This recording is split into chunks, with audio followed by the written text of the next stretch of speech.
খালার শরীর খারাপ, কি বুঝলে, খালার পেটে পাথর হয়েছে, কিন্তু শবে বরাতে রুটি করেই ছাড়বে, মল্লু। ঠিক বললাম না ভুল বললাম? এটার নাম হচ্ছে ইসলামকে কঠিন করে নেওয়া। কে বললো তোমাকে এটা শরীয়ত? শরীয়ত নয়। মায়েরা শুনে যান, যেমন ভাবে নামাজ পড়েন ওইভাবেই নামাজ পড়বেন। শবে বরাত উল্লেখ করে, শবে বরাতকে কেন্দ্র করে কোন নামাজ নেই হাদিসে কোরআনে। নামাজ তো আপনি রোজই তাহাজ্জুদের নামাজ পড়ুন, নেকি আছে না নাই? কথা বলেন। গাছতলায় গড়াগড়ি মার, জান্নাত রেডি। আপনাকে বলে দিই, এই সিয়ারা বাজার এলাকার মানুষ, আউসারের মানুষ শুনে যান, যদি একটা অমুসলিম ভাই সে কি করে, খালি একটা মাটির মূর্তি তৈরি করে উপাসনা করে, তাকে আপনি বলেন এটা শিরকের কাজ, ঠিক কি না? কথা বলেন, এটা কি? এটা কি শিরক? আর বড় কষ্ট লাগে, এই আপনার তারকেশ্বর 10 ঘরার মধ্যে এক জায়গায় আমার জলসা ছিল গত বছরে। তো এরকম, এটা তো মাঠ, সেটা ছিল বড় ঈদগার মতো জায়গা। তো আমি জলসা করতে স্টেজে গেলাম, যেমন কামরা থেকে এলাম, তো সেখানে যখন বসলাম, প্যান্ডেলের পাশে দেখছি একটা বিরাট গাছ, স্টেজের পাশে। গাছটার গোড়ায় ঘোড়া রাখা আছে, মাটির ঘোড়া, আগরবাতি, মোমবাতি, আর গোড়াতে একটা চাদর লেপটানো আছে। গাছটা কি গাছ বুঝতে পারিনি, যেহেতু প্যান্ডেল দিয়ে ঢেকে দিয়েছিল।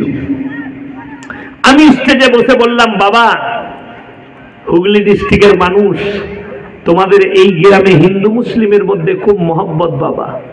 বললে, কেন হুজুর?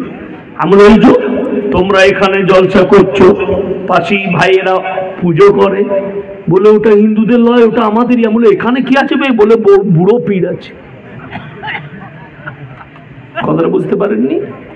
একটা অমুসলিম ভাই, সে যদি মাটির পুতুল তৈরি করে সিজদা করে, সেটা যদি শিরক হয়, মুশরিক হয়ে যায়।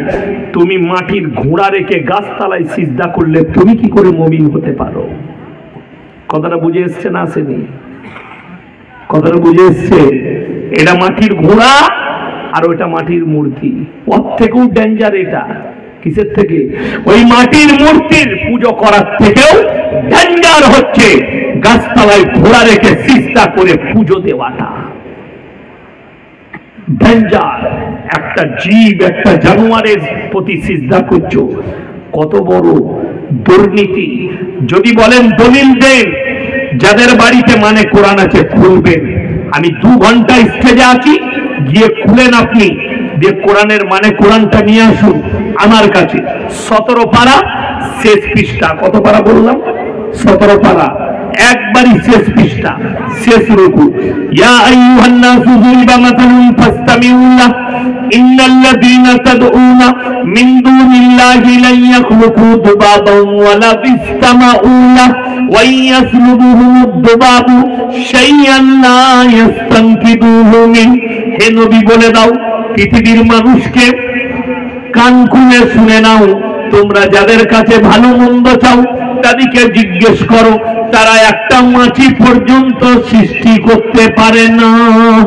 মাছি সৃষ্টি তো দূরের কথা, মাছি যদি তাদের কাছ থেকে কোনো জিনিস ছিনিয়ে নিয়ে যায়, সেটা উদ্ধার করার মতো ক্ষমতা নেই।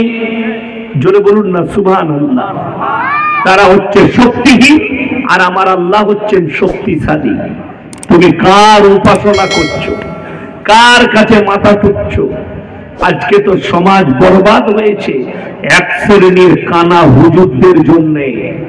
তারা বলে নামাজ পড়া লাগবে না, রোজা রাখা লাগবে না, কোন ইবাদতের প্রয়োজন নেই, শুধু আমাদের কাছে এসে নাজরানা নিয়ে আসবে, আমরা জান্নাতে নিয়ে যাব।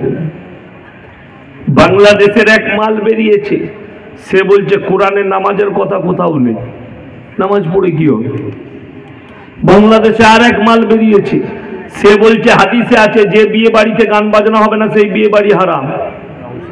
নাউজুবিল্লাহ বলে। এসব জিলাপি হুজুরদের কাজ, গুটখাখোর। আপনি যদি হতে পারেন তো ভালো, কোনো অসুবিধা নেই। আপনি ওটাকে ইসলাম মনে করছেন যখন, আপনার জন্য ঠিক আছে। আরে যত গালি দিবে দাও, আল্লাহর কৃপায় কোনো অসুবিধা নাই। কিন্তু আমি তো আমার কথাই বলবো, সমাজ যেন শিরক বিদআত মুক্ত জীবন গড়তে পারে, আল্লাহ ব্যতীত অপরকে যেন উপাস্য রূপে মেনে না নেয়। আপনি কাকে উপাস্য মানছেন? আপনার হুঁশ আছে? আপনি গিয়ে কোথায় সিজদা করছেন, কার কাছে সিজদা করছেন,